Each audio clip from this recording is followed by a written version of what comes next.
अवैध निर्माण का खेल चलता रहा है सिर्फ लेमन न्यूज पर।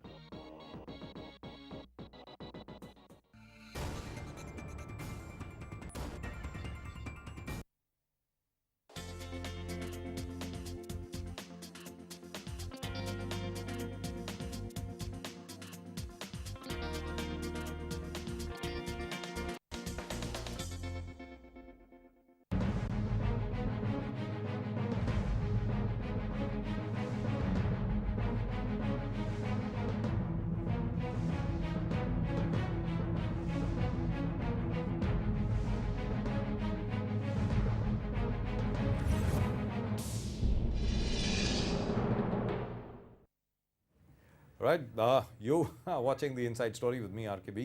That's Rajiv K. Bajaj on Lemon News. जहाँ तक लेमन न्यूज़ का प्रश्न है, लेमन न्यूज़ पे हम सच दिखाने की कोशिश करते हैं, भले सच जितना भी कड़वा हो, और सच के पीछे क्या कहानी है वो दिखाने की कोशिश करते हैं। अब उसमें कई लोग नाराज़ भी हो जाते हैं, जैसे आपने खुद देखा, बजट के ऊपर डिस्कशन हो रहा था, हमारे एक बड़े आदरणीय सम्मानीय एक बड़े हमारे मित्र हैं, वो गुस्से में चले भी गए यहाँ से स्टूडियो से। लेकिन मेरा ये कहना है कि अपनी बात सामने रखने का हर एक को हक है। किसी को ये हक नहीं है ये कहने का कि दूसरा आदमी झूठ बोल रहा है, जब तक कि उसके हाथ में तथ्य ना हो। हमारे आदरणीय मित्र किशोर तिवारी जी हमारे साथ थे और उन्होंने साफ तौर पर बताया कि किस प्रकार किसानों के साथ अन्याय हुआ। किसानों के साथ क्या अन्याय हुआ? लोन माफी की बात थी, इस बजट में लोन माफी नहीं दी गई। अग्रेरियन क्राइसिस चल रहा है इस वक्त महाराष्ट्र में, तेलंगाना में, गुजरात के कई हिस्सों में, कर्नाटक के कई हिस्सों में, उस विषय के बारे में कोई बात नहीं की गई। लिहाजा किसान अपने आप को ठगा हुआ महसूस कर रहा है, यह बात बिल्कुल सही है। दूसरी चीज रही हाउसिंग की। पुअर हाउसिंग के लिए सिर्फ 22,407 करोड़ रुपए मुकर्रर किए गए हैं इस बजट में, और बात की जा रही है 6 करोड़ घरों की। 6 करोड़ घरों की, 6 करोड़, यानी अगर 600 स्क्वायर फुट का भी एक घर आप लेते हैं, जो जैसे WHO के नॉर्म्स हैं, यूनाइटेड नेशंस के जो नॉर्म्स हैं, लिहाजा यानी 36,000 करोड़ स्क्वायर फुट आपको बनाने हैं अगले 5 के 6 साल में, which means you are looking at somewhere in the region of $1 trillion, and the entire economy of the country is worth about just $3 trillion. $1 trillion आपको चाहिए घर बनाने के लिए। इतने ये पैसे कहां से आएंगे? कौन इसमें निवेश करेगा? किस प्रकार इसमें इन्वेस्टमेंट होगा? कौन लोग कहां से किस प्रकार इसको बनाएंगे, और जो इसको बनाएगा उसका मुनाफा कहां से आएगा? क्या सरकार बनाने वाली है? क्या ये पैसे सरकार डालने वाली है, या फिर जिस प्रकार कॉन्सेप्ट मुंबई में शुरू हुआ, महाराष्ट्र में शुरू हुआ, क्या वो कॉन्सेप्ट है? आज की तारीख में भी SRA स्कीम को लेकर के जो धांधली हो रही है वो हम सबके सामने है। क्या अब इस धांधली को, जो सिर्फ मुंबई तक सीमित थी, क्या अब ये पूरे देश में आप इस प्रकार की धांधली फैलाना चाहते हैं? इस विषय के बारे में भी फिलहाल कोई रोड मैप ले नहीं किया गया, कोई चीज नहीं बताई गई कि भाई इस प्रकार हम लोग आगे चलेंगे। और आज की तारीख में सुप्रीम कोर्ट में केस चल रहा है। क्या केस चल रहा है? कि 126 किसानों ने गुजरात में आत्महत्या की है। जी हां, मैं यहां महाराष्ट्र के, विदर्भ की, मराठवाड़ा की, वेस्टर्न महाराष्ट्र की बात नहीं कर रहा हूं। मैं यहां पे तेलंगाना की बात नहीं कर रहा हूं, पंजाब की बात नहीं कर रहा हूं। मैं बात कर रहा हूं गुजरात की। सुप्रीम कोर्ट में केस है, और जहां पर गुजरात सरकार से ही 2 अलग अलग किस्म के एफिडेविट गए हैं। एक ने कहा है आत्महत्या नहीं है, एक ने कहा है 126 किसानों ने आत्महत्या की है। Now the Supreme Court has asked for a clarification. They have said very, very clearly what is the real position. Please let us know. और हाल ही में एक आम आदमी पार्टी के ही एक बेचारे किसान थे, उन्होंने ही अपने आप को जला लिया। अब क्यों जलाया, किस वजह से वो मरे, क्या हुआ, क्या उस किस्म का अग्रेरियन क्राइसिस वहां पर भी है जैसा कि महाराष्ट्र में है, वास्तविकता क्या है, इसको लेकर के आज हम चर्चा करेंगे। हमारे साथ किशोर तिवारी जी होंगे, भाई जगताप होंगे, हमारे साथ अलग अलग लोग भी होंगे। पहले कोशिश करते हैं हम लोग भाई जगताप जी को लाइन पर लेने की। हम आपको बता दें कि जहां तक मुंबई का सवाल है, पूरे देश का सवाल है, हर एक को हर एक को इतनी ज्यादा उम्मीद थी इस बजट से। हर कोई ये टिकटिकी लगा के बैठा था कि भाई किसी भी प्रकार अरुण जेटली जी अपने बजट का पिटारा खोलेंगे और हर एक के लिए उसमें कुछ ना कुछ रहेगा, पूरे देश के लिए रहेगा, बाकी सबके लिए रहेगा। और सबसे बड़ी डिसअपॉइंटमेंट जो हुई है इस बजट से, जो मार्केट की मूवमेंट है, जो जिस प्रकार सेंसेक्स को एकदम उछाल आना चाहिए था सेंसेक्स में, इस बजट के बाद वो नहीं आया। आखिरकार क्यों नहीं आया? एफआईआईज के लिए यानी फॉरेन इंस्टीट्यूशनल इन्वेस्टर्स के लिए भी यहां पर ना जाने कितनी सुविधाएं दी गई, लेकिन उन्होंने भी निवेश नहीं किया। What are people waiting for? What are people waiting for? We'll also have, I think during the course of the show, we'll also have Bharat Dabholkar with us very, very shortly. I think Mr. Bharat Dabholkar will also join us and we will try and ask him as to what is really going on. क्या हम ये मान करके चलें, जिस प्रकार आदरणीय श्री तुषार गांधी जी ने कहा कि भाई ये बजट जो है इसमें वादा खिलाफी बिल्कुल नहीं है, जिन जिन लोगों से सरकार ने वादा किया उन लोगों को वफादारी से सरकार ने वादा निभाया। यानी जो 31 इंडस्ट्रियलिस्ट हैं हिंदुस्तान के, उनके लिए ये बजट बड़ा अच्छा है।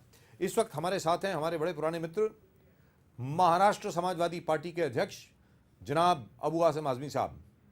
अबू आसिम आजमी साहब नमस्कार। नमस्कार नमस्कार साहब। आरके भी बोल रहा हूं इनसाइड स्टोरी 11 से। जनाब आप ये बताएं, अच्छे दिन आ गए क्या? बजट अनाउंस हो गया, अच्छे दिन आ गए? अच्छे दिन आ गए, इंडस्ट्रीज लोग बहुत खुश हैं जी इलेक्शन में जी बिल्कुल से जी।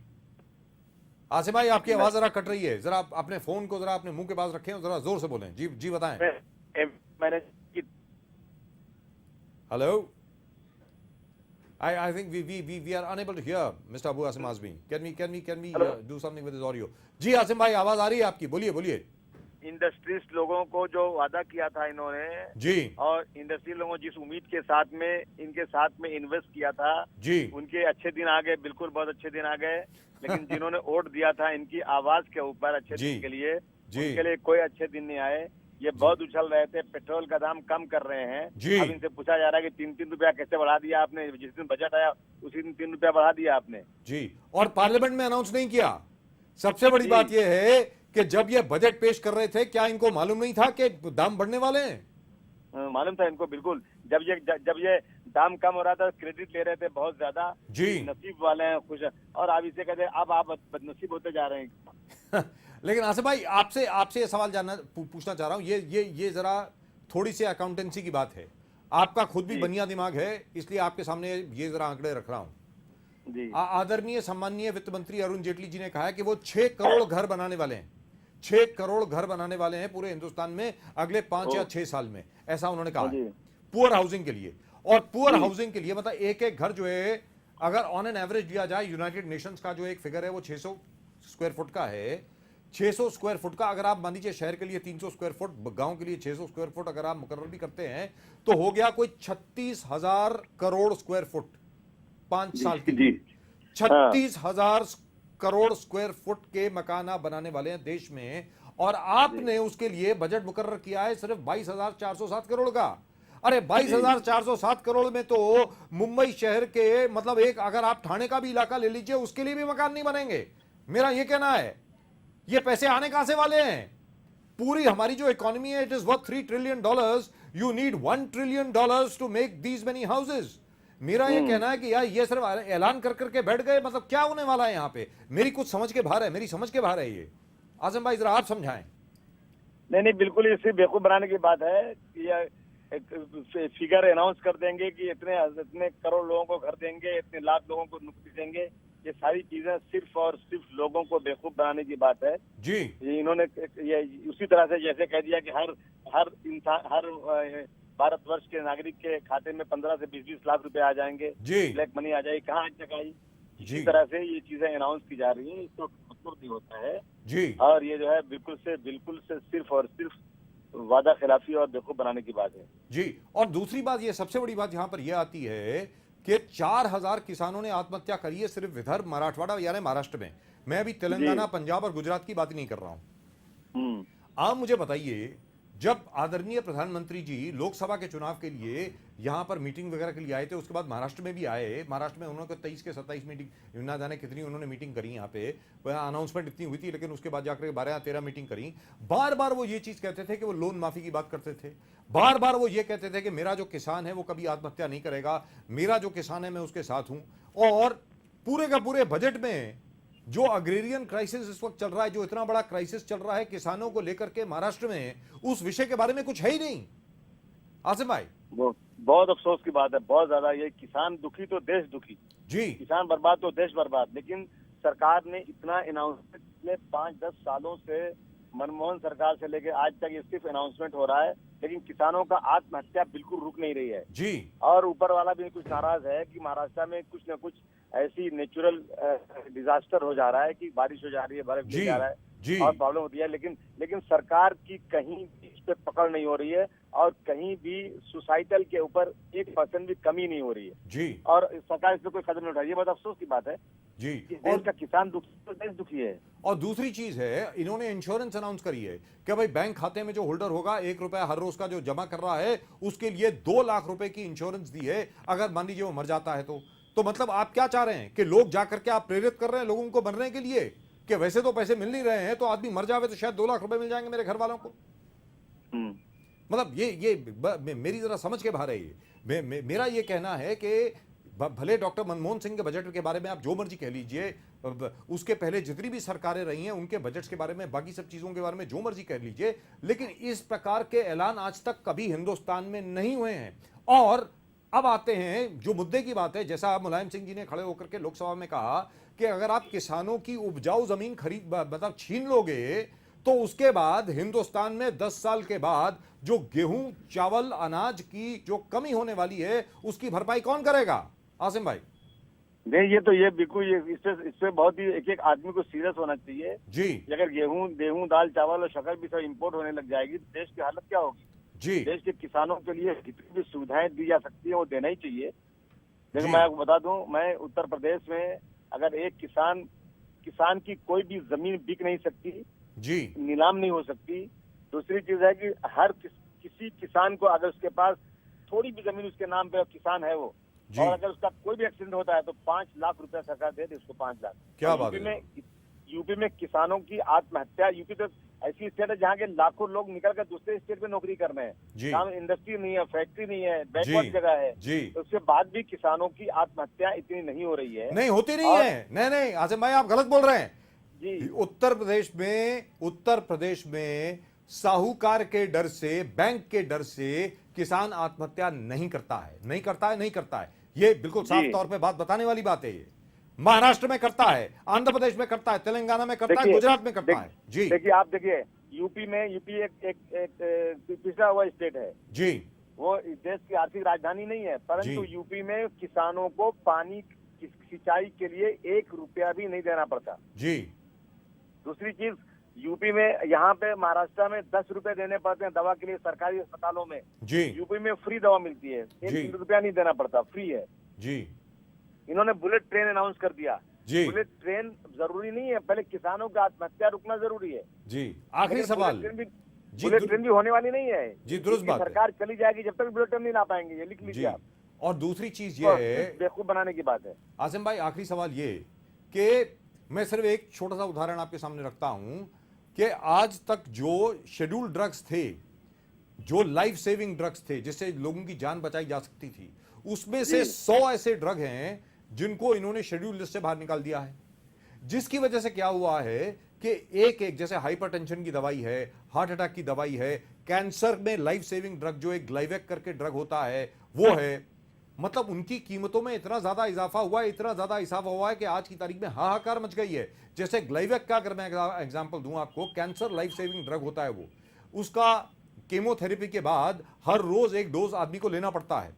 उसकी कीमत 8,000 रुपए से लेकर के 1,08,000 हो गई है। 8,000 की आती थी, आज वो 1,08,000 की हो गई है। मैं आपसे जानना चाहता हूं कि ये सरकार लोगों की है या फार्मा कंपनीज की है, बताएं। नहीं, ये सरकारों की बिल्कुल से लापरवाही है। सरकारें जो है इस तरह का अगर होगा, देखिए आज स्वाइन फ्लू हो रहा है जी। पूरे देश में, किसी जगह भी दवाएं बहुत मुश्किल से मिल रही है जी। सोर्सेज लगाना पड़ रहा है, अमीर को मिल जा रही है, गरीब को दवाई नहीं मिल रही है जी। और ये जो लाइफ सेविंग मेडिसिन को बिल्कुल बहुत ही सस्ता मिलना चाहिए और इजी अवेलेबल होना चाहिए। लेकिन ये जनाब भयानक बीमारियां पैदा हो रही हैं। लेकिन ये तो हमारे प्रधानमंत्री के अमेरिका विजिट के बाद हुआ है। वहां पर उन्होंने बात मानी है। 108 ड्रग्स जो थे उनको शेड्यूल लिस्ट के बाहर लगा करके ये कहा गया भाई मार्केट वैल्यू लगा दीजिए। मतलब 1,08,000 रुपए की दवाई खरीदेगा कोई हर रोज की? आप ये बताएं मुझे अबू आसम आजमी जी। कोई सवाल ही नहीं पैदा है। आप गरीब तो जाने दीजिए, अमीर आदमी भी नहीं खरीद सकता, बहुत मुश्किल काम है ये जी। तो इस विषय में मैं आपसे बड़े आदर सत्कार सम्मान से मैं आपसे पूछ रहा हूं कि जितनी भी विपक्षी पार्टियां हैं वो क्या कर रही हैं? क्यों आप सरकार की ये सारी चीजें जो है बाहर नहीं निकाल रहे? क्योंकि हर चैनल पे, जो चैनल आप ऑन कर लीजिए उस पे देखिए क्या तारीफों के पुल बनाए जा रहे हैं बजट को लेकर के। मैं, हो सकता है कि मेरी समझ मतलब इतनी ज्यादा ना हो सकता है कि मैं मेंटली रिटार्डेड हूं, हो सकता है कि मैं दिमाग से जरा कम हूं, बददिमाग हूं। मैं आपसे जानना चाह रहा हूं कि ये हो क्या रहा है? लोगों को बेवकूफ बनाने की ये जो साजिश है इतनी ज्यादा बढ़ गई है, इतनी ज्यादा बढ़ गई है। आप सब लोगों को, अब आप सब लोगों का ये आप सब लोगों की ये जिम्मेवारी बनती है कि आप सच बताएं इसके बारे में। आसिम भाई। नहीं, बिल्कुल। इस बार अभी असेंबली का सेशन शुरू हो रहा है, हम लोग असेंबली के अंदर भी इस बात को पूरी ताकत के साथ आवाज उठाएंगे भाई कि ये सब जो है, जो ये मामला है, इसके अंदर सरकार को कहीं न कहीं से तो कदम उठाना पड़ेगा। ये जिस तरह जाकर अमेरिका जाने के बाद शेड्यूल से निकाल दिया इसको, इसका बहुत बड़ा खतरा देश में हो गया है जी। और क्या है कि टेलीविजन पर तो वही लोग आ रहे हैं आजकल, टेलीविजन में बहस जो हो रही है ये सब जो है ना, टेलीविजन लोग अलग है, गाँव के किसान बेचारा अलग है, गरीब अलग है। That's right. अबू आसम आजमी जी, बहुत बहुत शुक्रिया आपका हमसे बात करने के लिए। Thank you so much. Thank you. Right, and at the moment with us, we have our very old friend, Mr. Bharat Dabholkar. Bharat, good evening. Bharat, can you hear me? I think we just lost it. We'll try and get him back on again. But the fact remains that the situation at the moment is this. जैसे अबू आसिम आजमी बता रहे थे कि there is a certain set of people who only appear on television, who live in the world of television, who live in the world of all these channels. And there are other people who commit suicide. There are other people who can't afford drugs. Now, at the moment, Bharat's with us back again. Bharat, good evening. Good evening, sir. How are you? Rajiv Bajaj I'm here. very well. But Rajiv Bajaj here from the Inside Story on 11 News. Thank you so much, Bharat. Bharat, your reaction to Mr. Jaitley's budget? Because I didn't understand that budget at all. Right. I just saw the reactions of people and they all were saying 8.5, 9, and I didn't know what the hell was that. That's right. Very frankly, I You never know, that makes understand two of budget at us. this time. I was more confused. That makes two of us. I thought I was the only mental retard over here.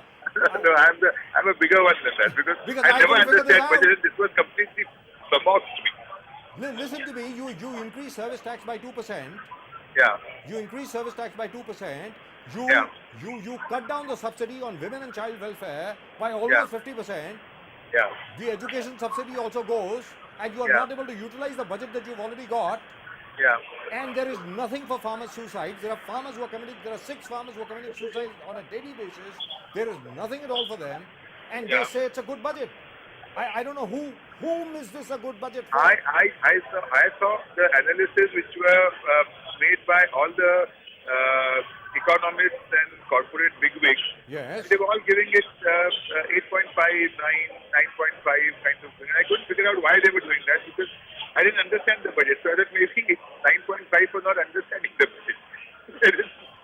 I didn't understand it at all. I didn't know what that wealth tax abolition and then adding a 2% surcharge. Yes. It was like a maze for me. Now, Bharat, the first thing which happened after the budget is that diesel prices went up by 3 Yeah. rupees, and Yeah, petrol yeah. prices went up by 3 rupees 18 paisa. Yeah, The yeah. other thing which happened just before the budget, now just pay Yeah. attention. There are Yeah. 108 scheduled drugs which were taken off the scheduled list and were Yeah. put in the free market list. So then And the prices have skyrocketed, yeah. Yes, as I keep saying, and I keep telling everybody, one simple example, there's a drug called Glyvec. Glyvec is a medicine which is used for cancer treatment. It's a life-saving Yeah. drug. Yeah. It used to cost, it was a very expensive drug even earlier. It used to Yeah. cost 8,000 rupees per dose at that time. Today, it costs 1,08,000 rupees. Oh. Oh. Now, my point is, how is this a great budget? That's what I want to know. On what But basis? on what basis are these fabulous marks being given to the budget? No, I can't figure this out. I saw an interview with Chanda Kochar. I saw an interview with that lady from that what's the name, Shaw. Yes, Kiran Mazumdar Shaw. Yeah. Kiran, and they were all singing praises of the budget. Yes. They think it's very friendly. It's going to increase employment. It's going to improve the economy very much, and all kinds of things. So I didn't understand. I mean, I thought maybe they know something. I mean, they do know something more than I do. Most definitely. What they are looking at is that there are these shops which have been given out for corporates. Yeah. Maybe they will come along and make investments over here. Maybe Yeah. these investments will bear fruit. Maybe people will get employed over here. There are too many maybes over here. My point is, we have a problem right now. At the Yeah. moment, we are facing a major problem. The Bharatiya Janata Party, which had this Yeah. huge opportunity really to transform this country. Yeah. They've forgotten about the poor completely. That's my opinion. Number two, even as far as housing and real estate is concerned, I really would love to know what has happened over here. Because you're going to make 6 crore houses. Now, please listen to this, Bharat. He says 6 crore houses, which Yeah. means at the rate of about 600 square feet per house on an Yeah. average, you are looking at 36,000 crore square feet of housing, Yeah. which Yeah. is going to cost you a minimum of $1 trillion. Yeah. Your whole economy is Yeah. worth $3 trillion. Yeah. Now, where is this $1 trillion going to come from? Because the budget allocation for poor housing is exactly 22,407 crore rupees. Now, where is the rest of the money going to come from? There's nothing at all over there. There's nothing But for that's the what I'm media, saying. nothing for me. You're not bad at all. You know all these things. I'm so confused. I don't even know what you're talking about. No, I'm so confused about this whole budget thing. yes, Because it almost seems like you're giving with one hand and taking away with the other. exactly. And I didn't see anything happening where they talked about the farmers and the poor and all that, but I didn't see anything that I saw that made sense to me. लेकिन Very यहाँ honest. Bharat Dabholkar साहब, budget वाले दिन ही 6 किसानों ने आत्महत्या करी विदर्भ में. 6 farmers committed suicide in Vidarbha. All right, they were all expecting, when Mr. Narendra Modi had come over here, they were all expecting कि लोन माफी होगी, लोन वेवर होगा. तो कब से चल रहा था? जिस तरीके से पी चिदम्बरम साहब ने 62,000 करोड़ रुपए की लोन माफी करी, चलिए वो पैसा भी कोऑपरेटिव बैंक्स में चला गया वगैरह वगैरह वगैरह, फार्मर्स को नहीं मिला. That's a different issue. That's a separate issue. लेकिन लोन माफी हुई. मेरा ये कहना है, आज की तारीख में किसान बेचारा साहूकार के बर्डन के अंदर बंधा हुआ है. वो क्रेडिट कहां से आएगा? उन्होंने कहा भाई हम फार्म क्रेडिट देंगे. But they have not talked about reopening credit facility for those farmers who have not been able to service their loans earlier, for whom credit facilities have been closed, and that means about 80% of the farmers. अब वो कहां से बेचारा क्या काम करेगा? Are they pushing the poor really into the jungle to become Naxalites? What are they trying to do? No, but then is it when they're saying it's a corporate-friendly budget, meaning what? Have they given great amount of leeway to corporate thing? Then are there great sops to the corporate? I didn't see any. Because the market, by the way, which is a clear-cut indicator of whether or not corporates have really got shops, is a clear-cut indicator. The market has not reacted at all. It was at 29,000 something or the other on Saturday. It is at 29,000 something or the other even today. I mean, there's been no reaction at all. So whom is the budget for? So in terms of the overall performance of the Modi government, do you think they all started on the wrong foot by promising 15 lakh rupees in everybody's account? Yeah. Is this part of that same story? Is that it? Is that what you're looking at? When they said 11 TV is doing this, I didn't come here to comment. I came to learn. Yes. So I'll talk to you and learn something about the budget. I know nothing about the budget. Is there anything for you? You are a media person, Bharat. Nothing for me. Have you been given any sops? I said, Mr. Bajaj wants to talk to you. I said, yeah, any time because I must learn. I don't want to. No, I really would like to know from you, Bharat Dabholkar, have Yes. you been given anything at all as far as the media is concerned? No, nothing. Because I haven't been given anything. No, nothing. In fact, I think the service tax going up and all that is going to hurt us badly. It is going to hurt everybody badly. Yeah, even our advertising and all that, whatever we do, this Yes. is going to hurt us. It's going to hurt. It has already started hurting. Yeah, Now, it's gonna hurt all badly. prices in every restaurant. By the way, the fact that we are talking to you right now on the phone, even that bill is going to go up. It is going to go up. Correct. Internet goes up, everything goes up. So Yeah. which means हर जगह पर service tax जहाँ जहाँ पे लगता है, we are finished. Anyway, I have a feeling that if that is true, then I think they've camouflaged the whole thing so well yes. that somehow there's a whole gloss over it which people are going with and saying it's damn good. It's Damn good for whom? I really would love to know. No wonder the people that you mentioned are all bankers. The banking stocks have gone up. That's it. It's good for banks. Right. Thank you so much, Bharat. Thank you very much. Okay, bye. Right. And at the moment with us, we've got our old friend Kishore Tiwari ji back again. Kishore Tiwari ji, namaskar. नमस्कार राजू जी, अच्छी दिन आए। किशोर तिवारी जी, अब तो 2 दिन हो गए budget को। जी सर। शनिवार को बजट का ऐलान हुआ, अब 2 दिन में सबने पढ़ लिया बजट क्या है? आपने भी पढ़ लिया होगा। क्या आपका विचार अब वही है बजट के प्रति, और ज्यादा गंभीर हुआ है या और ज्यादा, या आपको लगता है कि बजट अच्छा है? किशोर जी बताएं।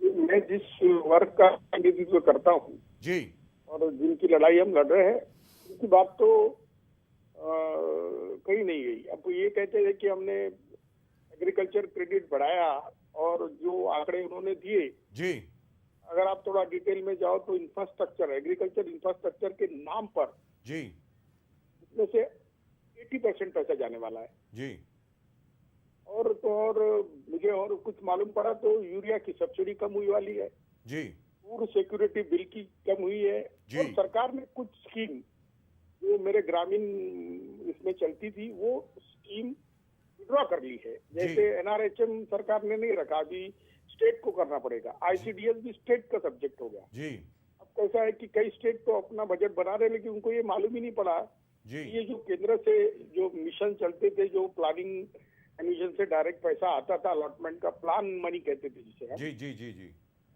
वो अब स्टेट के अलोकेशन में जाएगा। अब कैसे बताया गया कि स्टेट का 62% अलोकेशन हुआ है, जी, इसी वक्त प्लान एक्सपेंसेस को मेजर कट कर दिया गया है। जी, और अब कैसा है कि स्टेट कैसे प्लान करेंगे? अब जो स्टेट वेलफेयर स्टेट है, जी, जो गरीबों की बात करते हैं वो ठीक है, लेकिन महाराष्ट्र स्टेट तो मेरा ये रितली का है, जी, दिल्ली के गवर्नमेंट का। जी, तो जो मोदी जी कहेंगे वही काम होते हैं। यहाँ तो अभी पीपी चल रहा है, तो जी। कौन सी झूठी बातें होती है। जी, जैसे इन्होंने लैंड एक्विजिशन बिल में कहा कि 80% लैंड तो हम सिंचन के लिए लाएंगे, जबकि 80% लैंड मोदी जी के जो ड्रीम प्रोजेक्ट है उनके लिए लेना है। जी, तो ये जो पूरा बजट बना है तो मोदी जी के ड्रीम प्रोजेक्ट है, उनके लिए बना है। जी। अब लेकिन इंश्योरेंस यहाँ सेक्टर- पे किशोर तिवारी जी, दूसरी बात मैं आपसे जानना चाह रहा हूँ, जो शनिवार को भी हमसे बात हुई थी आपकी, आपसे ये जानना चाह रहे हैं कि सिंचन के लिए पहले भी तो लैंड एक्विजिशन हो चुका है।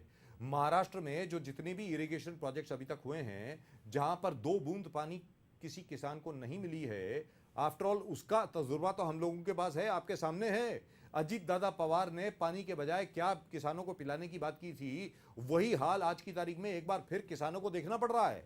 किशोर तिवारी जी, देखो, सिंचन एक और किसान एक ऐसा सब्जेक्ट है, उसको सामने रख के सारी बड़ी बड़ी बातें होती है। जी, अब किसानों के प्रोजेक्ट का तो पानी उन्होंने बिजली के प्रोजेक्ट को दे दिया था। अब जी। किसानों के पीने का सिंचन का प्रॉब्लम अमरावती का जो था, जी, वो तो तुमने दे दिया, एक पावर स्टेशन को दे दिया था। जी, और इन्होंने उसको कहा कि हम उसे बंद करेंगे।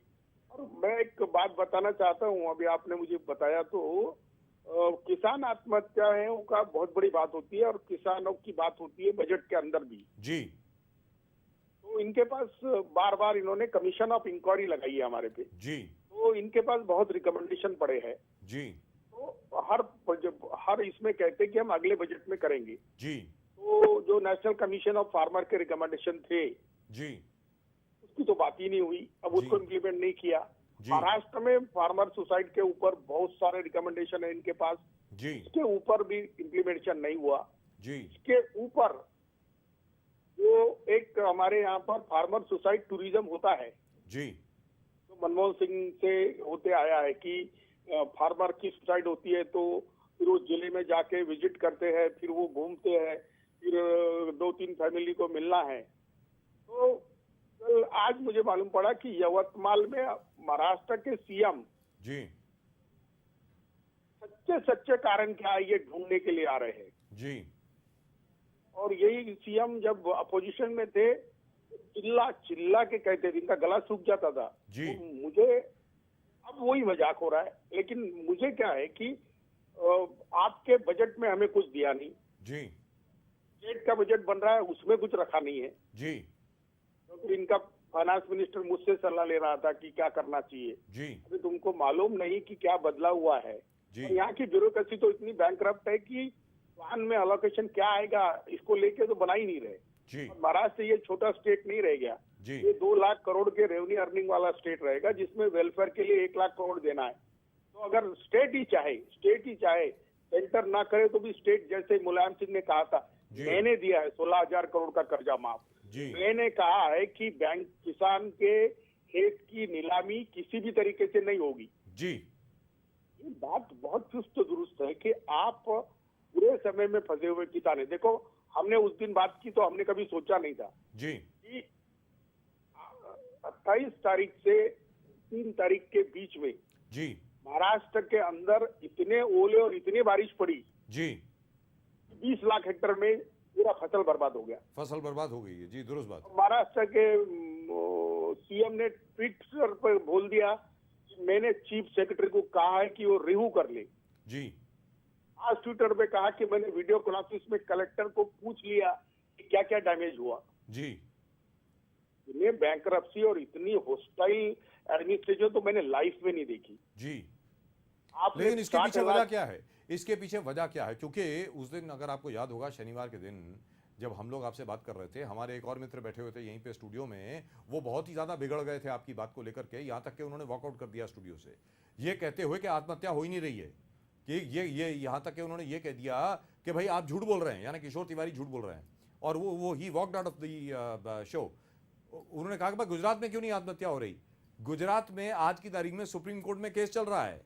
सुप्रीम कोर्ट ने पूरा डेटा मंगाया गुजरात से कि ये जो आत्महत्याओं की फहरिस्त हमारे सामने है ये क्या है और गुजरात के अंदर गुजरात सरकार ने क्या किया। खैर वो दूसरी बात है। मैं आपसे जानना चाह रहा हूं, ये जान करके एक साजिश चल रही है, कंस्पिरेसी चल रही है पूरे देश में, ये दिखाने के लिए कि किसानों की आत्महत्या वास्तविकता में आत्महत्या है ही नहीं।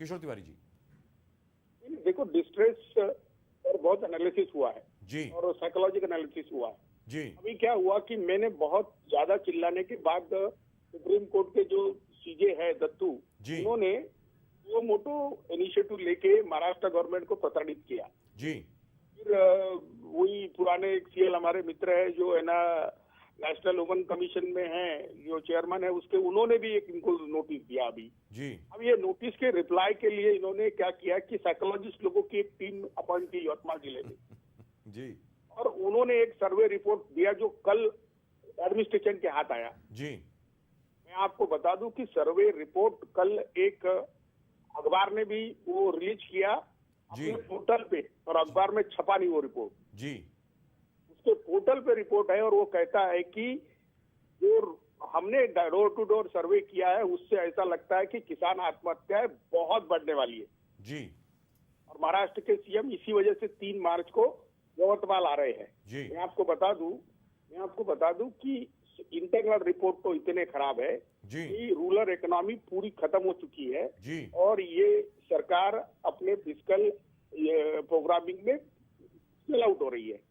और इस पर तो मैं जो आरएसएस के लोगों से भी बात करता हूँ, वो लोग भी बहुत पजल में आ गए हैं कि ये इकोनॉमी की तो हमने कभी बात ही नहीं की। दुरुस्त मुझे क्या होता है कि खुल के बात कोई कर नहीं रहा है। जी हम लोग कर रहे हैं क्योंकि हमें इनसे ना सत्ता चाहिए ना संपत्ति चाहिए। दुरुस्त बात। हम उन लोगों की एडवोकेसी करते हैं जो लोग नाइंसाफ तरीके से मर रहे हैं जी। इनके रॉन्ग पॉलिसी से, दुरुस्त बात। एक जीनोसाइड के विक्टिम है। तो अब ये बात कोई कह दे कि किसान आत्मघाती नहीं कर रहे, जी तो एनसीआरबी का डाटा जो कहता है वो गलत है। और दूसरी चीज यहां पर यह है, लग ऐसा रहा है कि किसानों की हालत और ग्रामीण वासियों की हालत इतनी खराब कर दी जाए, इतनी खराब कर दी जाए कि वो अपनी जमीन छोड़ करके अपने आप ही भाग जाएं। कहीं ऐसा तो नहीं हो रहा है कि लैंड एक्विजिशन बिल जो है उसके अंदर उसके जो भी प्रावधान है, आखिरकार किसानों के पास, किसानों की अगर हालत इतनी ज्यादा बद से बदतर हो जाएगी, इतनी खराब हो जाएगी, अगर कोई भी उद्योगपति आकर के बैग लेकर के, पैसा लेकर के उसके सामने रख देगा तो वो बेचारा वो तो ले लेगा, वैसे भी उसकी हालत खराब होने वाली है। अब यहां पर इतनी ज्यादा खराब कर दी जाए कि वो वहां से भागी जाए क्योंकि आपकी नजर उसकी जमीन पे है। किशोर तिवारी जी, देखो इस साल सूखा पड़ा महाराष्ट्र में जी जमीन के दाम आधे हो गए जी ग्रामीण भाग में।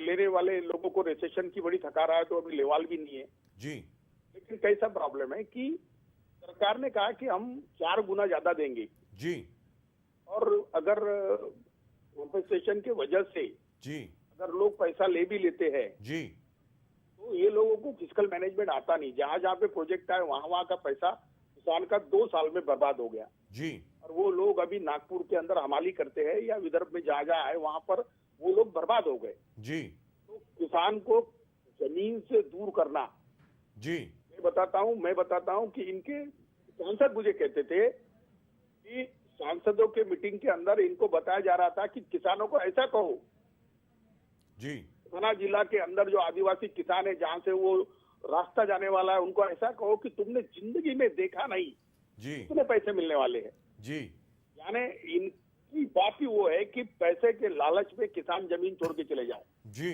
लेकिन बीजेपी के थाना के एक ट्राइबल एमपी ने कहा कि पैसे की बात छोड़ो, तुम्हारे इस रास्ते से तो मैं बर्बाद होने वाला हूँ, जी। मेरे मकान से जाने वाला है। दुरुस्त बात है। तो ये कैसे चल रहा है? लेकिन ये किशोर तिवारी अमित जी, शाह एक और कहते चीज, हैं कि- ये जो आपने बात कही, मैं इस पे आपसे एक सवाल जानना चाहता हूं। हमारा देश जो है जनतंत्र राज्य है, we are a democracy, right? Democracy gives you a right not to agree but to disagree. अगर डेमोक्रेसी है, जनतंत्र राज्य है, तो इनकार करना मेरा हक बनता है। अगर डिफेंस के लिए कोई बजट, कोई प्रोजेक्ट है, अगर कोई बहुत बड़ा ऐसा कोई मतलब इंफ्रास्ट्रक्चर के लिए इतना ज्यादा इंपॉर्टेंट प्रोजेक्ट है कि उसके बगैर देश का काम नहीं चलता, तो वो तो समझ में आता है। लेकिन अगले दिन कहीं पर 5 स्टार होटल बनना है, कहीं पर कोई और इंडस्ट्री लगनी है या कुछ और लगना है, कोई लग्जरी गुड्स की कोई चीज वहां पे बनने वाली है, किसान कहता है कि मुझे अपनी जमीन नहीं बेचनी है। आज जो लैंड एक्विजिशन बिल जो अभी टेबल हुआ है हाउस में, वहां पर यह प्रावधान ही नहीं है, नो कहने का प्रावधान नहीं है। और वो भी आप कोर्ट जा सकते हैं, तभी जा सकते हैं कि अगर कॉम्पिटेंट अथॉरिटी आपको इजाजत देगी तो क्या किसान देश का नागरिक नहीं है? आपसे जानना चाहता हूं किशोर तिवारी जी। नहीं, आपने ये बात बहुत की कि फंडामेंटल राइट से इन्होंने लैंड का राइट हटाया, जी यहाँ से बात चालू हुई। जी लेकिन इस अमेंडमेंट और ऑर्डिनेंस के अंदर जो ऑब्जेक्शंस है जी वो 2 ही 3 ऑब्जेक्शंस है कि 2013 में आए हुए ऑर्डिनेंस के अंदर जी आपने एरिया और स्कोप ऑफ एक्विजिशन बढ़ाया क्यों? जी दूसरा, आपने पब्लिक हियरिंग के अंदर जो रखा है उसमें सोशल इम्पैक्ट होगा ही नहीं ऐसा कहा। फिर 70% वाला कंडीशन आपने हटा दिया जी और वहां पर प्राइवेट एंटिटी ये सब्जेक्ट डालकर आपने सबके लिए मोकला कर दिया। जी मैं आपको बताता हूं कि अगर 2013 के ऑडियंस जो बिल है उसके ऊपर कोई भी इनको अगर लैंड एक्विजिशन के लिए कोई ऑडियंस लाना था और वो डिफेंस के लिए लाना था, तो उन्होंने कह देना था कि this ordinance will not be ordinance for the acquiring the land for the defence, मामला खत्म हो जाता था। जी लेकिन मैं आपको बता दूं कि डिफेंस के पास इतनी लैंड है कि जी। सरकार उनकी लैंड ले रही है पिछले 5 साल से। That's right, absolutely absolutely correct. और तो आप बेलगाम लो, आप पुणे लो, आप बंबई लो, मैं आपको बताता हूँ डिफेंस की लैंड ली जा रही है। जी। ये क्या रहा है? डिफेंस के नाम पर और किसान के नाम पर आप बनिया को जमीन देने का साजिश रख रहे हैं। जी। मैं बताता हूँ, ये गंभीरता से देश बेचने को निकले हुए लोग हैं। जी। अगर कोई रोकेगा नहीं, तो ये तो बहुत जुल्म होने वाला है। जी। और ये सोचते क्या है? उनको 2000 लैंड एक्विजिशन एक्ट 2009, 10, 11, 12 इनको बहुत लंबा खींचा जी। गया। अपोजिशन 6 से चालू हुआ और 13 में बिल जब आया तो जी। उसमें भी कोई ऑब्जेक्शन थे, लेकिन बिल सबने पास किया। उसके बाद उसको जो अमेंडमेंट आए हैं, वो अमेंडमेंट जो इस टाइप की एक तनाशाह वृत्ति से काम करने वाले लोग हैं, उन्होंने उस पे अमेंडमेंट लाए हैं। इस अमेंडमेंट में इंटरनल डेमोक्रेसी की तो बात हुई नहीं, लेकिन पब्लिक हियरिंग भी नहीं हुआ कि ये हम लाना चाहते हैं। तो ये तो, और अभी अन्ना हजारे जो कह रहे हैं कि मैं नेशनल कंसेंसस लाऊंगा, तो मुझे लगता है कि जितने लोगों को खुद की आत्मा की आवाज है, उन्होंने उनको ज्वाइन होके एक नेशनल कंसेंसस लाके शायद लैंड जो अमेंडमेंट ऑर्डिनेंस है उसके भरोसे ही मोदी जी को सत्ता से हटाने का अभियान चलाना चाहिए, क्योंकि इनके जो इकोनॉमिक एजेंडा रोड मैप दिया है ये भारत के गरीबों का और किसानों का विरोधी है, और इसके वजह से मैं ज्यादा निराशा में गया। लेकिन यहाँ किशोर तिवारी जी, और मैं आपको बता दूं मयंक जैन जी भी हमारे साथ हैं इस वक्त, फोन लाइन पर ही पैच है वो आम आदमी पार्टी के। मैं आपसे जानना चाहता हूं कि जो दिल्ली मुंबई इंडस्ट्रियल कॉरिडोर की बात हो रही है, हर जगह पर यह बात हो रही है कि FIIs यहां पर आएंगे, ये बात हो रही है कि यहां हिंदुस्तान में निवेश होगा, तो हमने क्या किया है? आपसे जानना चाह रहा हूं before I go to bank, कि हमने हिंदुस्तान के ऊपर क्या एक फॉर सेल का बोर्ड लगा दिया है कि हम लोग यहां पे बिकने को बैठे हैं, आप आइए खरीद कर हमें ले जाइए? क्या मतलब हुआ इसका? जो हमारे अपने रिसोर्सेज हैं उनको हम डेवलप नहीं कर रहे हैं, जो हिंदुस्तान में पैसा है उसको हम मतलब यूटिलाइज नहीं कर रहे हैं। हम ये कह रहे हैं कि भाई हमारे देश के अंदर आप आइए, पैसा कमाइए और जाइए। और हमारे देशवासियों का क्या होगा? हमारे किसानों का क्या होगा? किसान की तो बात छोड़ दीजिए, हमारे ग्रामीण वासियों का क्या होगा? उनके बारे में ना कोई सोच रहा है, ना कोई बात कर रहा है, और ना कोई बात करने दे रहा है। किशोर तिवारी जी बताएं। राजू जी, आपने बहुत बुनियादी बात की जी। कोई भी FII भारत के अंदर चैरिटी के लिए नहीं आएंगे जी। वो लोग अपने बिजनेस के लिए आ रहे हैं जी। लेकिन उनके बिजनेस के अंदर जितने अड़ंगे हैं जी उतने ये चाइना में गए, ये फ्रांस और जो जापान का इन्वेस्टमेंट है, उन्होंने कहा कि आप जो हमें लैंड देंगे जी उस पे हमारा सॉवरेनिटी आ जाए जी। वो लैंड हमारे लीज में रहेगी तो हम उस पर करें जी। मुझे बोलो नेशनल हाईवे बेचने का काम भी कर रहे हैं जी। अब मुझे बोलो देश पे अगर कोई संकट आ जाए और उसमें आपने ये जो ऑफिशियल गुंडे लगा के रखे हैं जी। जो आपको सड़क पे रोक के आपसे पैसा लेते हैं जी। ये किसने अलाउ किया है? दुरुस्त बात। और ये चुस्त दुरुस्त बात है कि ये सब बंद होना चाहिए तुरंत। बिल्कुल ये हो नहीं रहा, अब ये हो नहीं रहा। और कोई भी कंपनी, किशोर तिवारी जी आपसे मैं ये जानना चाह रहा हूं कि भाई देश किसका है? हम लोगों को ये तय करना है कि देश किसका है, देश सरकार का है कि हमारा है। जिस प्रकार एक जमाने में सूरत में फैक्ट्री लगाने दी आपने ईस्ट इंडिया कंपनी को, उसके बाद सिराजुद्दौला को प्लासी में हरा करके मुर्शिदाबाद का जो पूरा किंगडम था आपने टेक ओवर कर लिया। क्या वही प्लान अभी दोबारा हो रही है कि बाहर से लोग आएंगे? जैसा आपने कहा कोई FII यहां पर आकर के इन्वेस्ट करता है तो वो क्या चैरिटी करने को आ रहा है? मदर टेरेसा का आश्रम बना रहा है? क्या कर रहा है वो अपना मुनाफा कमाने के लिए आ रहा है ना। They are answerable to their shareholders ये चाह रहे हैं कि आपने अगर यहां पे $10 बिलियन अगर आपने इन्वेस्ट किए हैं तो $12 बिलियन निकाल करके आप बाहर लेके जाएंगे।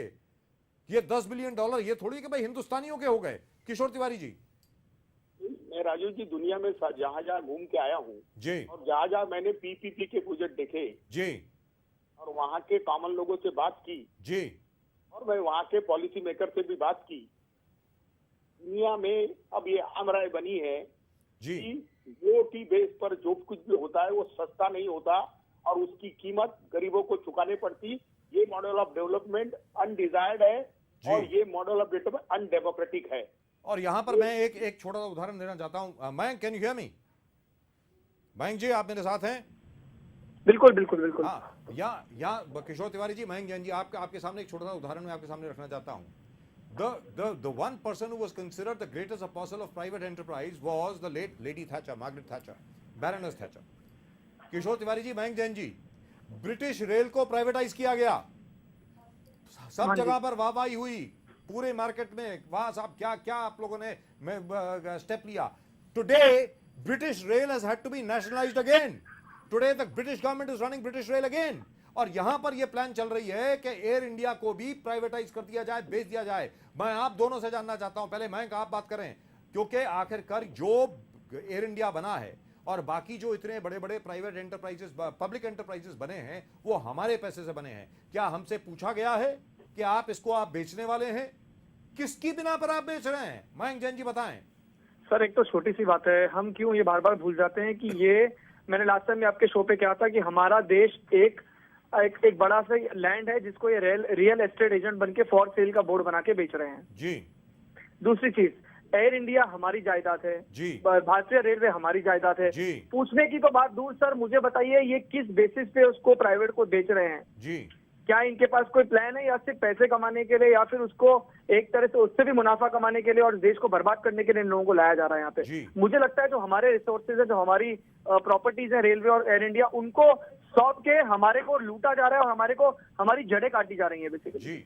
लेकिन यहाँ पर मैं आपसे जानना चाह रहा हूँ, जो अभी किशोर तिवारी जी बता रहे थे, जिस चीज के ऊपर हम लोगों की बातचीत हो रही थी कि शनिवार को भी यही बात हुई है, और आज हम इसलिए बात कर रहे हैं क्योंकि सब लोगों ने बजट को अच्छी तरह स्टडी कर लिया होगा। बजट से तो यही लग रहा है जो आप कह रहे हैं। किशोर तिवारी जी जरा ध्यान से सुने कि बहुत बड़ी जमीन है हिंदुस्तान में, हमारी सरकार उसका रियल एस्टेट एजेंट बन गई है, जो मयंक जैन जी बता रहे हैं, फॉर सेल का या फॉर लीव एंड लाइसेंस का बोर्ड लगा दिया है। जो आए ग्राहक यहाँ पर या तो टेनेंट बन जाए या खरीद के ले जाए। मयंक जैन जी, आप ये बताएं कि हम लोग इस विषय में क्या करने वाले हैं? वो सब छोड़िए, सरकार ने जो किया वो दिख रहा है हम लोगों को। मैं आपसे जानना चाहता हूं कि जहां तक देशवासियों का प्रश्न है, देशवासियों को अब क्या करना चाहिए ताकि उनका देश उनके हाथ से ना जाए, ये बताएं। मैं हमारी देश की भी सबसे बड़ी प्रॉब्लम ये है सर, सबसे विपदा ये है कि हम अपने देश को ना, अपना देश कभी समझते ही नहीं है। हम समझते हैं कि मेरा घर अगर ठीक है तो देश जाए तेल लगाने। ये हमारा एटीट्यूड बन चुका है। छोटी से आपको एग्जांपल देता हूँ, आर्य मिल कॉलोनी का इशू हमने जो उठाया है, आप यकीन मानिए हम तब तक दम नहीं लेगी आम आदमी पार्टी जब तक मेट्रो यार्ड को शेड को शिफ्ट नहीं किया जाता है। कल सबसे अच्छी बात ये हुई, हमारी रैली में अगर 1000 हमारे वॉलंटियर्स थे तो 2000 लोग थे आम सिटीजन, जिनको ये लगा, जो पहली बार बोलते हैं हम ऐसे इवेंट में, जिनको ये लगा कि अब बहुत हो चुका है, बत्ती हो चुकी है, तो धीरे धीरे आपको अपने हकों के लिए रोड पे उतरना पड़ेगा। तो उसमें कोई गलत बात नहीं है। आप अपने देश के लिए लड़ रहे हैं, अपने हक के लिए लड़ रहे हैं, तो अब अपने को जो अपना एक बोलते हैं ना, एक कोजी एटमॉस्फेयर है, कंफर्ट लेवल अपने को छोड़ के बाहर आना पड़ेगा। नहीं तो आपके घर में घुस के आपको बोला जाएगा दीजिए अपना घर, हमें यहाँ डेवलपमेंट करना है। तब आपको पता चलेगा कि आपके घर में जब घुस के कोई घुसता है ना, तो यही आपके घर को बर्बाद करने के लिए। छोटा सा एग्जांपल और देते हैं सर, अभी आप पेपर में पढ़ रहे हैं कि किस तरह रिलायंस को 4G टावर्स के लिए ओपन स्पेसेस लिटरली कौड़ियों के दाम पे दे दिए जा रहे हैं। किसको पूछ के दिए जा रहे हैं? हमारे गार्डन है वो, हमारे बच्चे उन BMC गार्डन में खेलते हैं क्योंकि वो अफोर्ड नहीं कर सकते बड़े बड़े पार्क। शायद ये किशोर तिवारी जी को इसके बारे में मालूम नहीं है। किशोर तिवारी जी, आप सुन रहे हैं बात को? मैं आपको पूरा इशू बता देता हूँ, 1 मिनट लगेगा मुझे। किशोर तिवारी जी, आपको आवाज आ रही है? नहीं, 4G के में नागपुर पूरा खुद चुका है जी। नागपुर पूरा खुद चुका है। हम बॉम्बे को नहीं खुदने देंगे सर। 4G में तो मेरे दोस्त ही है ना साथ में उनके जी। लेकिन यहाँ पर किशोर तिवारी जी, आपके सामने ये बात मैं कहना चाह रहा हूँ, जो अभी मयंक जैन बता रहे हैं कि मुंबई शहर में जितने भी पार्क हैं, जितने भी ओपन स्पेसेस हैं, उनको मोबाइल टावर बनाने के लिए at the princely sum of what, 20 rupees per year? No, 1 rupee, नहीं, 1 rupee per square feet सालाना। 1 rupee per square feet per year। किशोर तिवारी जी, आप सुन रहे हैं? 1 rupee per square foot per year, इतनी बड़ी रकम पे उनको दिया जा रहा है। और इसमें सबसे अच्छी बात बताइए क्या, इसमें कॉमन फैक्टर क्या है सर? जी, रिलायंस। जी, रिलायंस, दैट्स राइट। रिलायंस, मैं हमेशा कहता था, अरविंद जब हमेशा कहते थे सर कि अंबानी अडानी की दुकान है, तो लोग क्या कहते हैं, तो पागल आदमी, हमेशा एक ही बातें बोलता है। आज पूरे देश के सामने ये बातें खुल के आ गई। जो अरविंद केजरीवाल ने कहा वो बातें अब बिल्कुल बुमरैंग होकर हमारे देश के सामने आ रही है कि बिल्कुल ये सरकार at the will and mercy of corporate काम कर रही है। यहाँ तक कि सर आरए में जो डेवलपमेंट हो रहा है, आप जाके देखिए कभी किस तरह उसको बर्बाद इतनी सुंदर जगह को किया जा रहा है। मुझे लगता है आने वाले कल में जब 5-6 साल बाद हमारे बच्चे पैदा होंगे तो पैदा होते हुए अस्थमा होगा, पैदा होते हुए उनको ब्रोंकाइटिस होगा, और हम रोएंगे कि यहाँ पे गार्डन हुआ करता था, यहाँ पे एक लैंड हुआ करती थी, या तो फिर हमें गार्डन दिखाने के लिए बच्चों को म्यूजियम में ले जाना पड़ेगा। राइट। किशोर तिवारी जी, आप बताएं आखिरकार अब क्या करना चाहिए? How do we reclaim our country? Kishore Tiwari ji बताएं। ऐसा है, हमारे यहाँ पे जितने भी जन आंदोलन वाले लोग हैं जी, उन लोगों ने अपना पहले तो अहंकार छोड़ देना, और दूसरा जी पुरानी बातों को लेके अब घिसाई पिटाई नहीं करना जी। और अरविंद के चुन के आने के बाद ऐसा लगने लगा कि लोगों को ज्यादा मूर्ख बना नहीं सकती जी, और एक अच्छी आशा की किरण बनी है जी। एक बड़ा जन आंदोलन खड़ा होना चाहिए जिसमें जिसके आदर्श गांधी जी हो, जयप्रकाश नारायण हो जी। और ये जो ताकतें, मैं आपको बताता हूँ, शायद मयंक को भी मालूम नहीं होगा, ये सब पॉलिसीज बनाने वाले लोग बहुत दूर बैठे हैं, और वो लोग चाहते हैं इस प्रकार के लैंड एक्विजिशन एक्ट है और वाटर बिल प्राइवेटाइजेशन, ये बहुत दिनों से चला। भारत के अंदर इंटरनल लोगों ने बहुत विरोध करने के बाद ये खुल के बाहर आया। अब 4G का तमाशा पूरे देश में है। अब नागपुर में मैंने देख रहा हूँ कि पूरा नागपुर को इन्होंने खोद डाला है 4G के लिए, लेकिन एनएमसी ने जो परमिशन दी है तो उसके अंदर मैंने देखा कि ये 5-5 केबल डाल रहे हैं, जी जबकि इनको परमिशन एक केबल की है। ये मैंने पूछा नहीं, ये मल्टीपर्पज यूज के लिए 4G के लिए तो एक ही रहेगा।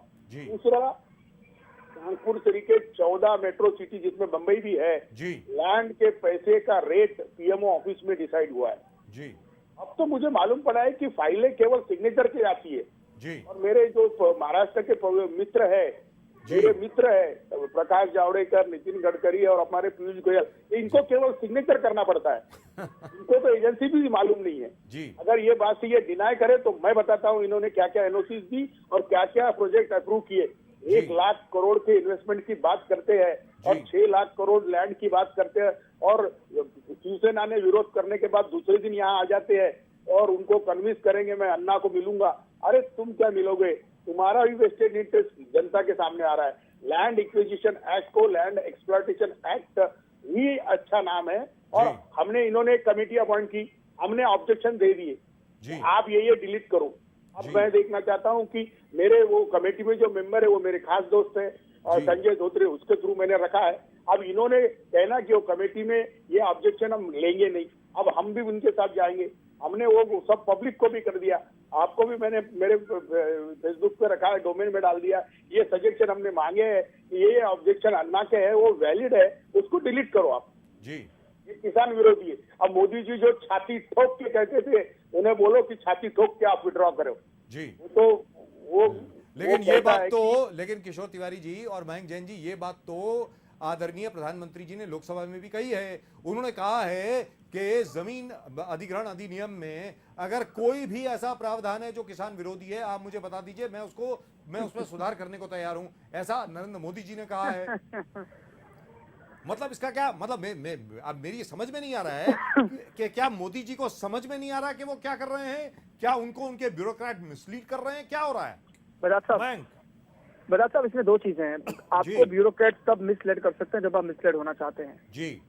दूसरी चीज, आज अरविंद केजरीवाल अगर अपने एक ब्यूरोक्रेट को हैंड पिक कर रहे हैं जी, और अगर वो सोचते हैं कि मैं बजट भी अगर बनाऊंगा तो लोगों के पास पहुंच के बनाऊंगा बजट, क्योंकि उनके लिए बजट बना रहा हूँ, तो मुझे बताइए, जब ये सोच हम मेरे को एक किशोर जी और आपसे सवाल पूछता हूँ कि सरकार किस लिए है? लोगों के लिए ना जी। तो जब हम लोगों को सब्सिडी देते हैं, जब लोगों के पास जाके उनसे पूछते हैं उनको क्या चाहिए, तो इसमें गलत क्या है? आज अगर हम एक नई तरह की डेमोक्रेसी में एक नई तरह की पार्टिसिपेशन लाना चाहते हैं तो ये और पार्टियों को चुभता है। क्यों चुभता है? क्योंकि उनको लगता है कल अगर बाकी लोग भी उनसे पूछने लग गए कि आप आम आदमी पार्टी की तरह काम क्यों नहीं करते हो, तो उनके धंधे, उनका खाना पीना बंद हो जाएगा। दुरुस्त बात है, दुरुस्त बात। तो मुझे लगता है मोदी जी बोलते तो बहुत है, उन्होंने बहुत बड़ी बड़ी बातें इलेक्शन के पहले भी की थी। 15 लाख का जुमला तो खैर अमित शाह ने खुद ही बता दिया। मेरे को लगता है ये भारतीय जुमला पार्टी बन के रह गई है बीजेपी, और मुझे तो ये डर है कि हम जी। किशोर तिवारी जी कुछ बोल रहे थे, आप बोलिए। नहीं, मैं 2 जुमले हमें बहुत हमारे जख्मों पे नमक छिड़ गए मयंक जी।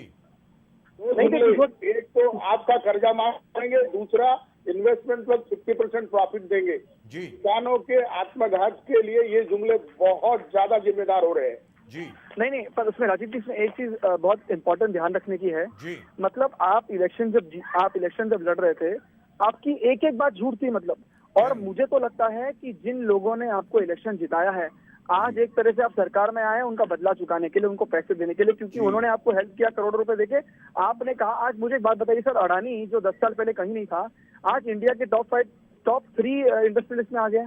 लेकिन मैं यहाँ पर दूसरी बात यह है कि भले आपको जिसने जितना मर्जी पैसा दिया हो वो अलग बात है, वो तफ्तीश का विषय है, लेकिन जिन लोगों ने आपको वोट दिया, जिनके सामने आकर के, जैसा किशोर तिवारी जी बता रहे हैं, आपने आकर के कहा कि मैं लोन माफ करूंगा, मेरा किसान कर्जे के बोझ के तले डूबा नहीं रहेगा। एक बार नहीं, 1000 बार कहा।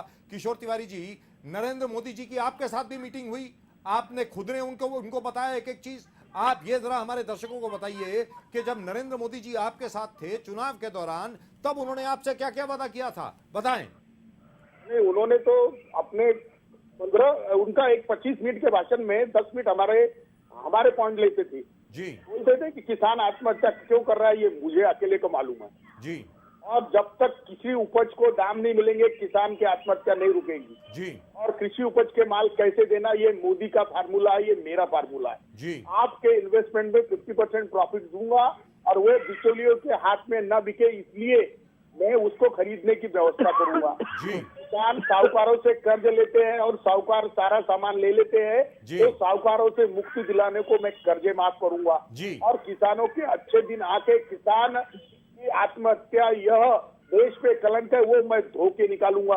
अब मुझे बोलो, इन्होंने अप्रैल से लिया और सबसे ज्यादा आत्महत्या इस देश में इस दौरान हुई और इस पर एक शब्द भी बोले नहीं। अरुण जेटली जी के भाषण में किसान की बात बहुत हुई, आत्महत्या और उनके वादों की बात नहीं हुई। ये लोग तो गद्दारी कर चुके हमसे। हमने तो अरविंद को भी छोड़ दिया था उस जमाने में, हमने तो इनके पीछे पड़े। महाराष्ट्र में कैंडिडेट रहने के बाद भी किसान इनके साथ नहीं रहे, हम इनके आंदोलन में इनके साथ रहे लेकिन चुनाव में नहीं रहे, क्योंकि हमको लगा कि महाराष्ट्र में या पूरे भारत में मोदी जी की सत्ता आ रही है तो हमारा भला हो जाएगा। हम तो हमारे क्रिएटिविटी से भी गए और हमारे दोस्तों से भी गए, और अब तो किसान भी कहते हैं कि आप बकवास हो, आप जो लोग लाते हैं वो बकवास होते हैं। जी बहुत बुरी। राजीव जी एक बात कहना चाहूंगा छोटी सी मैं। जी, लेकिन किशोर तिवारी जी, मैं आपसे ये जानना चाह रहा हूं, जो अभी तक आपने बातें बताई, मयंक को और मुझको और हमारे दर्शकों को आप कृपा करके ये बताएं कि जो इन्होंने वादे किए उनमें से कितने वादे असल में निभाए या निभाने की कोशिश की, बताएं। शुरुआत ही नहीं की, शुरुआत ही अब तो नहीं रोडमैप आ गया। क्या अब बात तो है? इन्होंने डायरेक्ट बेनिफिट ट्रांसफर की बात कर रहे हैं, यानी ये सब सब्सिडी विड्रॉ करने की बात कर रहे हैं। मुझे बताओ, ये अनाज की भी सब्सिडी अगर विड्रॉ कर दे, अगर किसान को बोले कि अगर गरीब को बोले कि आप 2 रुपए का अनाज नहीं मिलेगा, तुझे 8 रुपए बैंक अकाउंट में जमा होंगे, मुझे बताओ वो 2 रुपए किलो का जो गेहूं ये देते हैं, वो अगर बाजार में 20 रुपए किलो है तो कैसा ले पाएगा? कोई प्रैक्टिकल नहीं है। ये लोग 55 जिलों में इन्होंने लागू भी कर दिया, इन्होंने घासलेट में पूरा गायब कर दिया। ये लोग देश लूटने को बैठे हैं। मुझे बताओ, सारे सब्सिडीज विड्रॉ करने में, अगर मुझे बताओ कि ये समझते क्या है कि इनको कोई कह रहा है और ये विड्रॉ करते जा रहे हैं। मुझे समझ में नहीं आ रहा कि इस तरह की ओपन इकोनॉमी तो अमेरिका में भी नहीं है, यूरोप में भी नहीं है। लेकिन Kishore Tiwari ji, one final word from you. आप बताइए कि क्या अभी मिनिमम सपोर्ट प्राइस मिल रही है कॉटन फार्मर को? क्या मिनिमम सपोर्ट प्राइस मिल रही है दाल के लिए, सोयाबीन के लिए, पोटैटोस के लिए, टोमेटोस के लिए? क्या मिनिमम सपोर्ट प्राइस जो आदरणीय नरेंद्र मोदी जी ने प्रॉमिस करी थी वो मिल रही है कि नहीं, बताएं। नरेंद्र मोदी ने जो प्रॉमिस की तो मिली नहीं जी, लेकिन जो पिछले सरकार ने दी थी सीएसीपी के रूल के हिसाब से वो भी नहीं मिल रही। क्या बात है? राजीव जी, मैं एक बात कहना जी चाहूंगा। मयंक जी बताइए। सर मैं आपको छोटी सी बात कहता हूँ। आज मुझे एक बात बताइए, हमारी लोकसभा में हालत क्या हुई थी आप जानते हैं, ठीक है? जी जी। आज मुझे लगता है ये घमंड 282 से ऊपर सीट्स का है। दूसरी चीज, आज दिल्ली में जो 67 सीट्स हमको आई है, ये इसलिए आई है क्योंकि किशोर तिवारी जैसे और लोग हैं वो नाराज होकर बैठे हैं और बोल रहे नहीं, अब हमें अरविंद को एक चांस देना चाहिए, क्योंकि कम से कम 49 डेज में उन्होंने वादे निभाए थे जी, और आज तो भी निभा रहे हैं, आज बिल्कुल भी निभा रहे हैं। सबसे बड़ी और बात मुझे ये एक बात बताइए सर, एक बात मैं आपको पूछना चाहता हूँ, डेमोक्रेसी किसके लिए है? By the people, of the people, by the people. BJP government ने इसको OF को OFF कर दिया है। एक हिंदी के बहुत बड़े कवि रहे हैं शैल चतुर्वेदी। बिल्कुल बिल्कुल याद है शैल हमको। चतुर्वेदी जी, शैल चतुर्वेदी जी ने परिभाषित किया था डेमोक्रेसी को, जो आज की सरकार है शायद उसको मद्देनजर रखते हुए, कि डेमोक्रेसी क्या होती है? क्या होती है डेमोक्रेसी? लोगों के लिए, लोगों के द्वारा, लोगों की ऐसी की तैसी, वो होती है डेमोक्रेसी। कहने का नहीं मतलब सर, ये हुआ। आपने मेरी बात नहीं समझी। मैं कह रहा था डेमोक्रेसी जो ऑफ द पीपल होती है ना, उन्होंने एक F को डबल F करके ऑफ कर दिया उसको। That's right, absolutely on the button. But we have to reclaim it.